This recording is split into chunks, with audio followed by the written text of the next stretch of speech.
В Якутске начинаются субботники. В рамках года труда столичные предприятия, учреждения и организации примут участие в акциях «Чистый четверг» и «Пятничный субботник».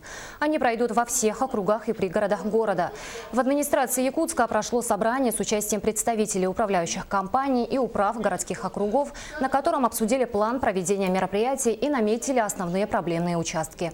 В дни проведения субботников будет организован бесплатный прием мусора в городском полигоне.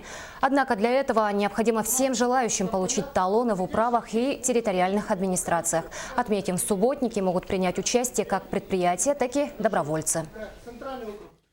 Будьте добры, у себя в рамках этой акции розданы талоны по бесплатной приемке мусора.